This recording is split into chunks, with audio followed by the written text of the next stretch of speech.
were choosing the theme for the year.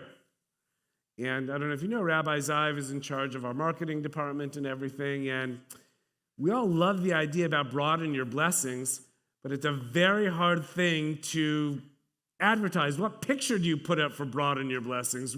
How do you sell broaden your blessings? We get the concept, but how do you market it?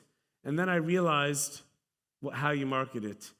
You find people like this and books like this written by our guest tonight, who, when he writes, every word is a blessing that you didn't recognize, that the reader didn't recognize, and you come aware, wow, that blessing is in my life. Steve Goodier, Methodist Reverend, is ordained by the United Methodist Movement and author of these books here about personal development, motivation, inspiration, and making needed life changes. He is the founder and publisher of Your Life Support System, a widely read newsletter since 1999. He writes about how to live fully, love unconditionally, and live a happy, healthy life that matters. That's what we talk about a lot here. Our 4 M's, making meaning, mensch-making.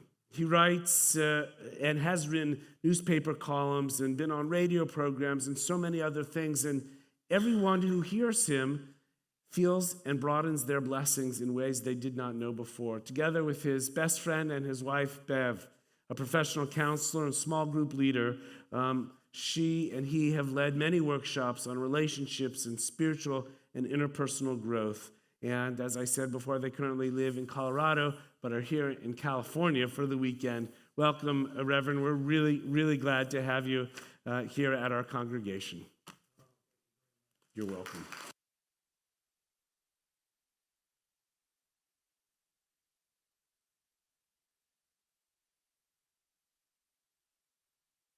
They have these on-off switches, and okay, thank you.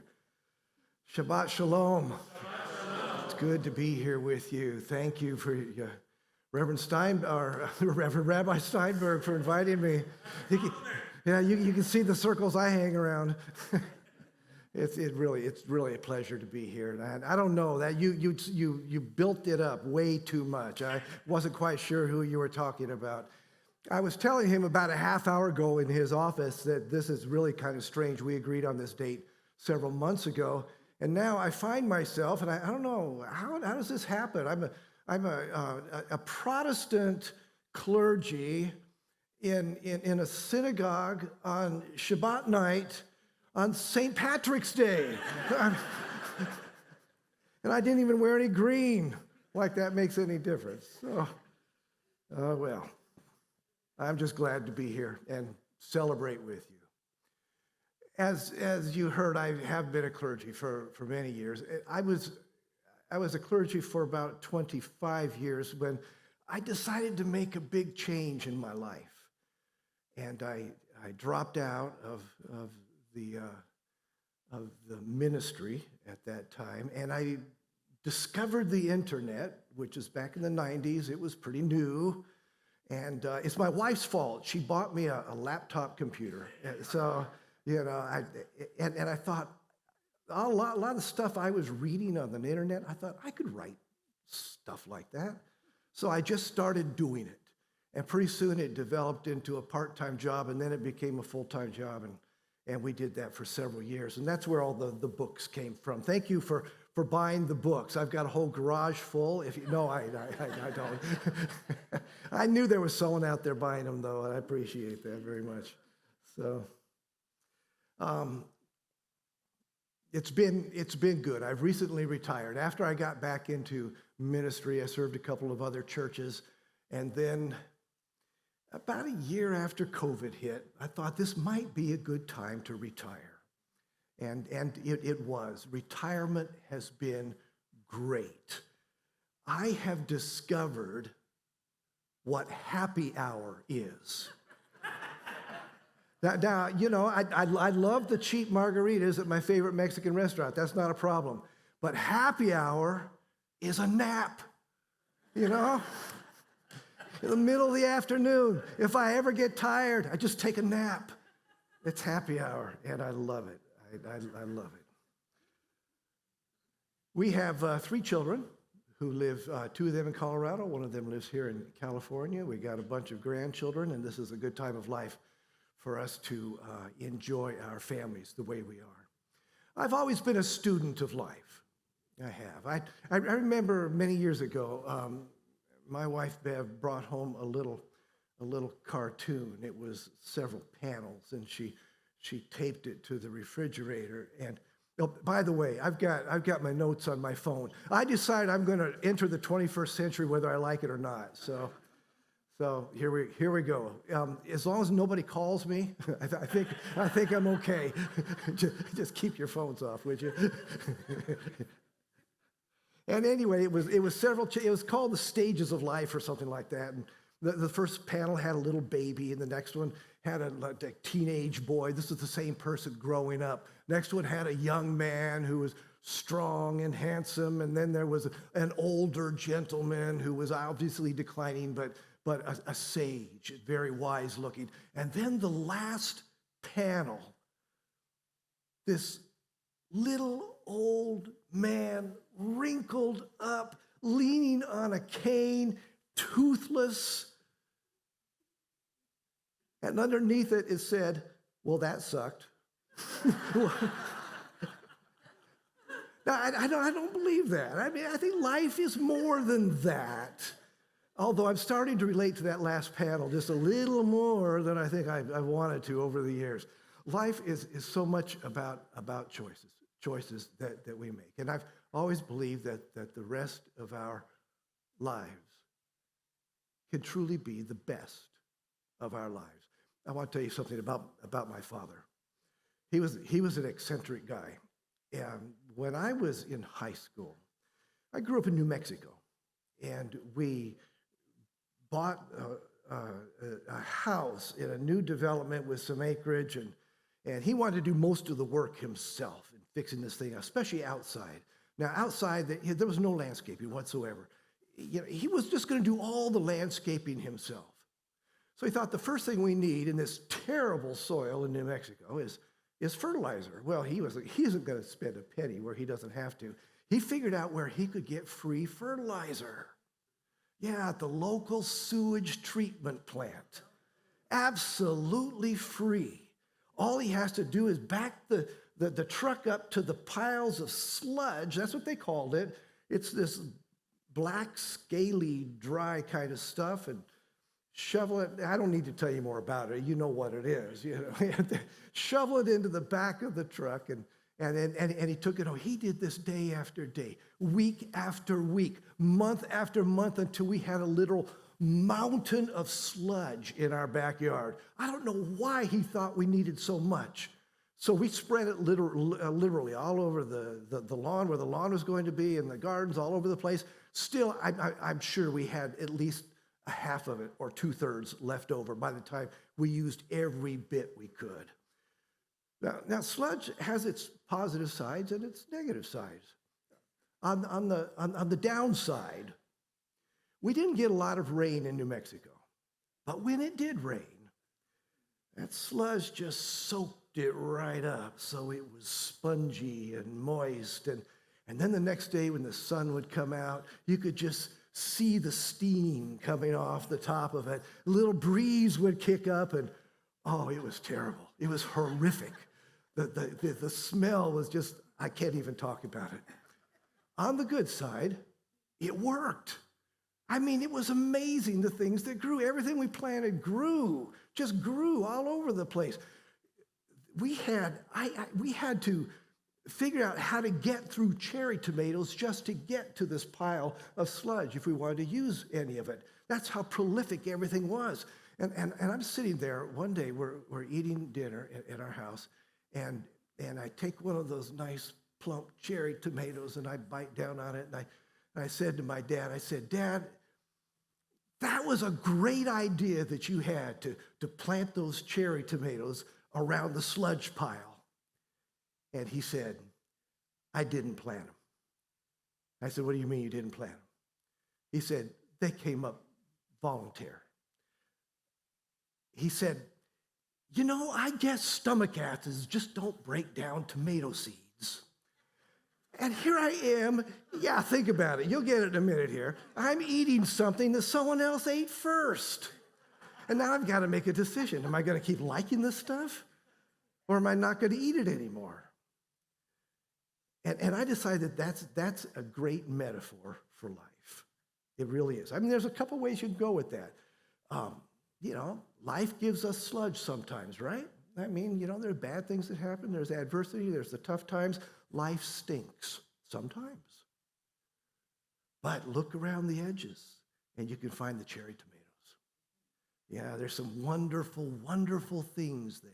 And sometimes they come as a direct result of the sludge. It's amazing. Another way to look at it is, life is all about the sludge, and it's about the good things. It's about the tomatoes. It's about the fruit. It's about all the great stuff that we get. And we've got to figure out what to do with it. Now, in terms of broadening your blessings, there are a lot of blessings that come to us from life. But by broadening them, we take a look at it, we make decisions about them, and we try to do something important with those blessings. Life's about that. It's about choices.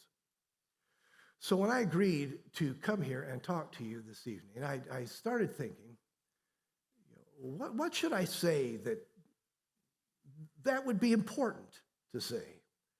And after giving it some thought, I came up with, I guess 3 blessings.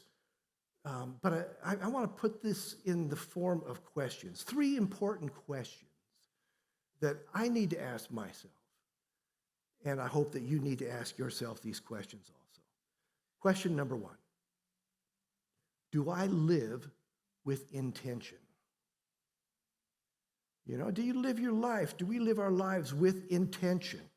Our lives themselves are blessings. They're wonderful blessings. They're gifts from God, and I'm just amazed at these lives we have. And even if people aren't very spiritual, they can get it on a scientific side. You won the lottery just by being born. You know that it's 1 in tens of millions of chances that those 2 little cells came together to form you. 1 in tens of millions. You won the lottery. Every single one of you, just by being born. And that's one of the greatest blessings we have in life, is just life itself. Life given to us. Now, if life is the ultimate blessing, and I believe it is, what are we going to do with it? How can we make it the best it can be? I think it starts with intention, living with intentions.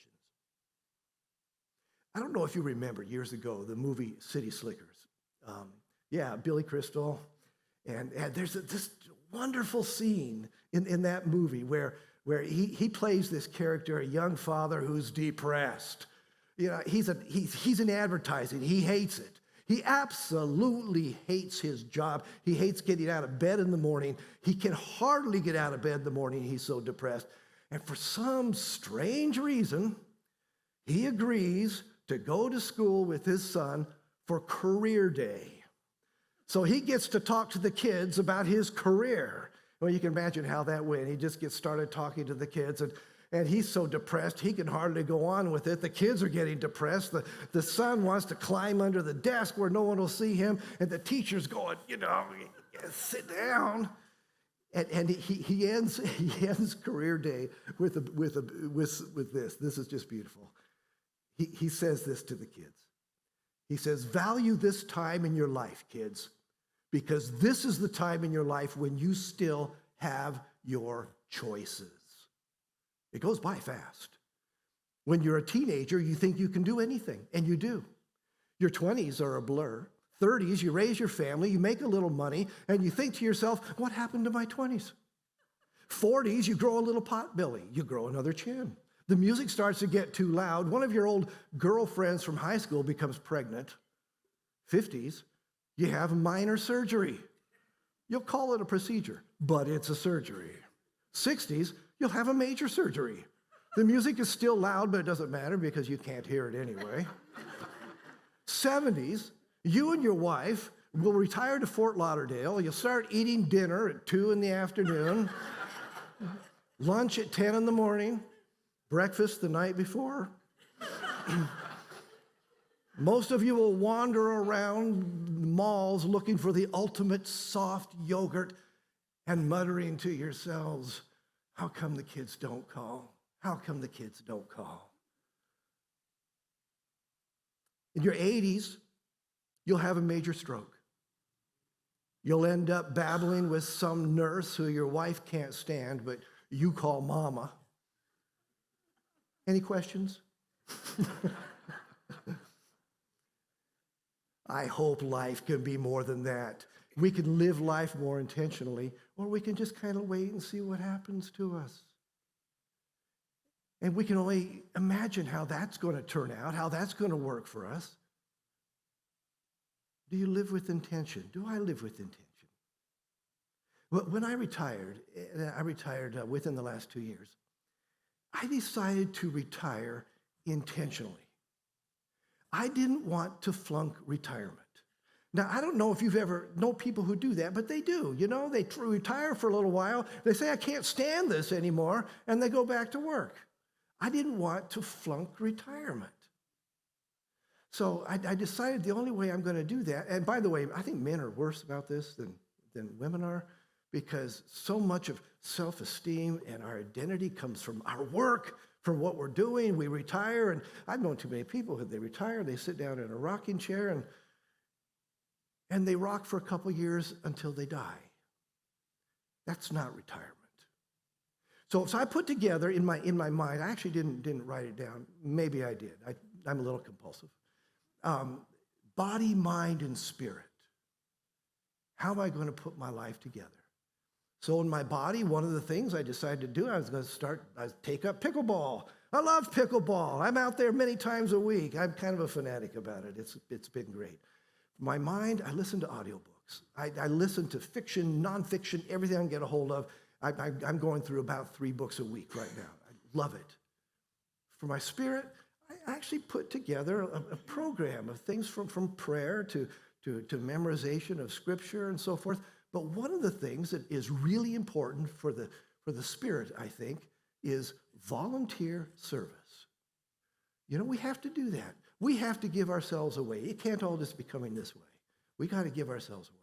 So it took me about 6 months to find a place where I fit in. I signed up to school to be a tutor, and I signed up at the food bank to fill bags and all this kind. And finally, I hit on what fits me. I went to the local hospital, and they put me in touch with the chaplain.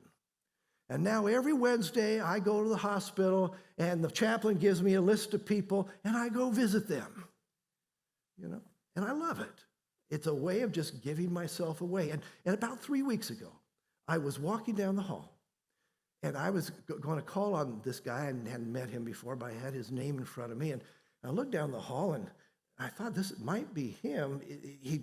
He pulled his chair out from his room, set the chair out in the hospital hallway. He was sitting out there with his IV stuff behind him and on his IVs, and he was on an oxygen machine, which he had out there. And I thought, what in the world? I mean, this is the hospital, you know, he's sitting out in the hallway. But he'd been in there for quite a while. He'd been there about 9 or 10 days by this time. I think he was just bored. And so the nurses let him do that. So he was sitting out there. I introduced myself. He wanted to talk. And we talked for a long time. Wonderful guy. But he told me something that was really important. When I was asking him about where he lived and some of the stuff he'd done, he said, well, he used to live in Hollywood. And there he was a screenwriter. And I said, oh, really? What did you write for? And he said, oh, it was a show called White Collar. Have you ever heard of that? I said, oh, yeah, you know, we got Netflix now, and we stream the whole thing. I mean, I've seen every episode of White Collar. I love it. He said, oh, yeah, that was a lot of fun writing for White Collar. We talked about that for a few minutes. And they said, but you know what I really loved?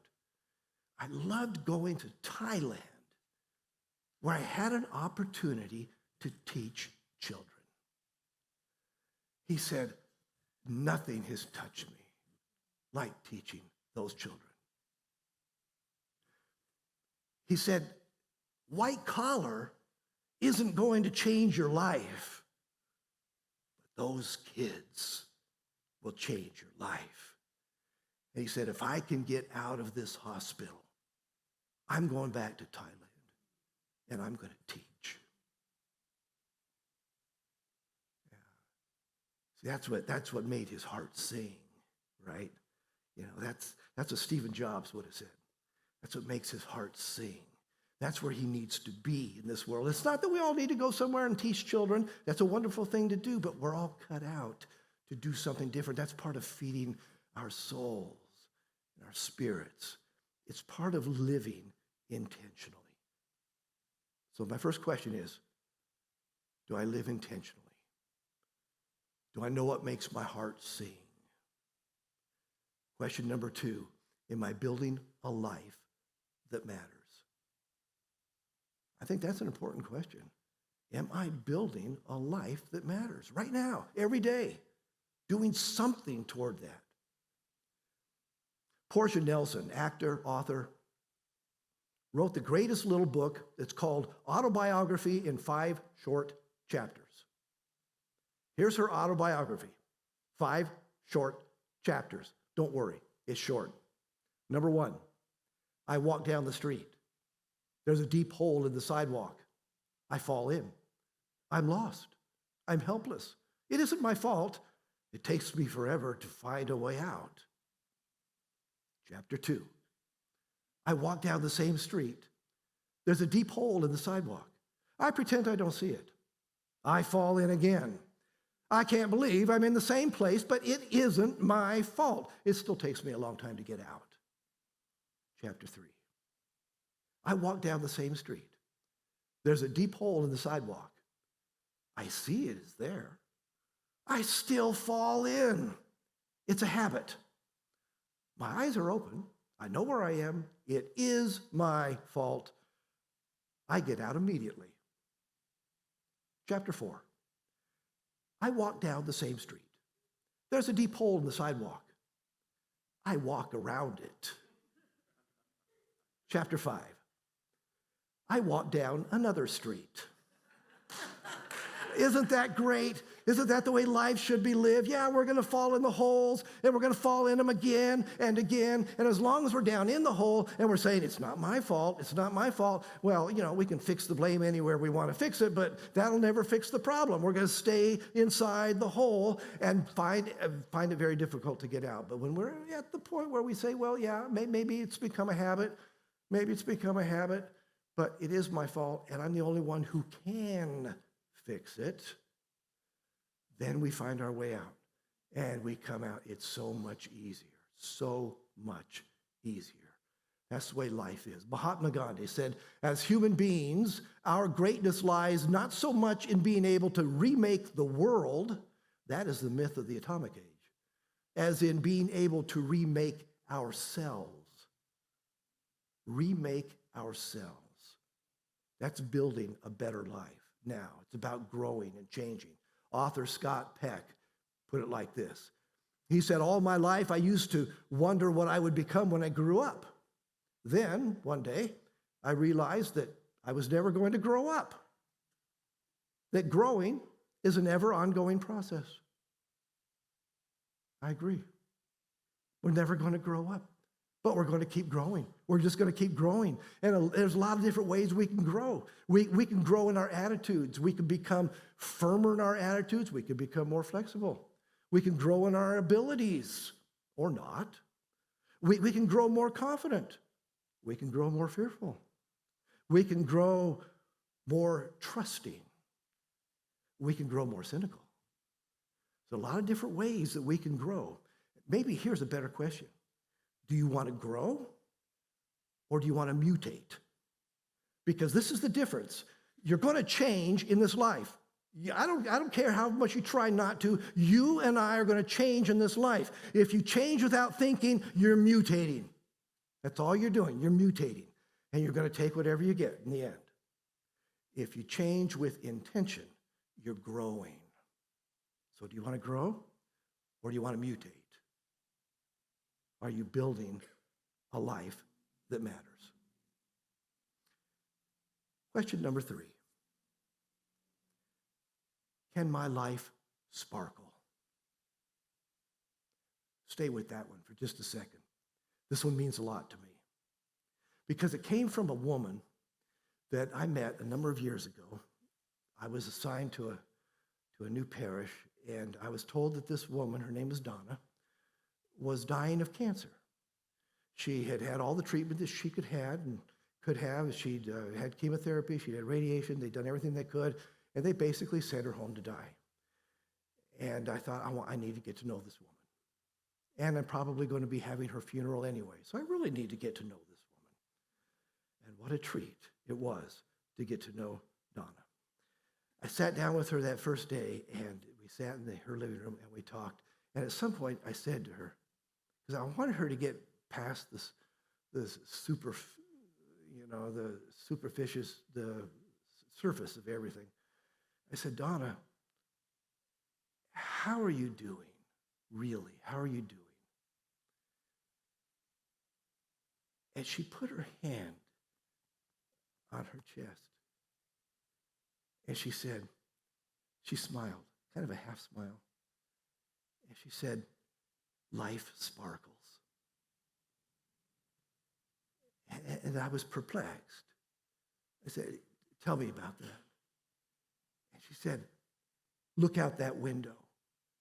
And I looked out, and it was a winter day, and snow on the bare branches of the trees. The sky was blue, and the sun was shining. And she said, look how beautiful that is. Look how the sun is reflecting off the snow on those branches. Look how crisp and blue that air looks out there. And then she told me about her son.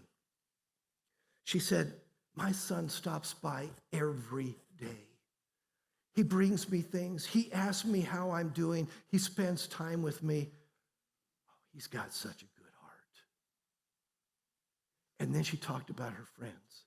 She said, my friends are coming over all the time. Look at those cards over there. Look what they've left for me. Look at the flowers that they've given, and they bring food all the time. I can't eat all the food that they bring. I've got such wonderful friends. And again, her hand went back up here. She said, life sparkles. It sparkles. Wow. Donna was seeing things that she'd never really seen before. It's not that she hadn't seen winter days and hadn't seen her friends and didn't know about her son. She was seeing them in different ways than she'd ever seen before. And a couple months later, when I held her funeral, I was able to share with my congregation that life sparkles, even to the end. It can sparkle. Like psychologist Abraham Maslow commented after a heart attack, when he realized his own death wasn't very far away, he said this. He said, death and its ever-present possibility makes love, passionate love, more possible. He said, I wonder if we could love passionately, if ecstasy would be possible at all, if we knew we'd never die. I don't know about that. But my question is, why wait until we know we're going to die? Why wait? Because our days are numbered now. What if we were to live life today as if our days were truly numbered, that life was short?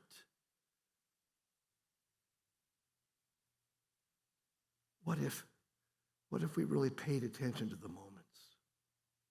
Every moment we have. What if we looked at our friends and our family like we've never seen them before? And looked at their hearts. You know, what if we could just sprinkle a generous portion of gratitude and wonder and awe into the days that we have left in our lives? I know one thing. you could do that, life would sparkle. So that's my third question. Can my life sparkle? Am I building a life that matters? Do I live with intention? Those are three questions that get at some of the important things in life with God's help. Amen.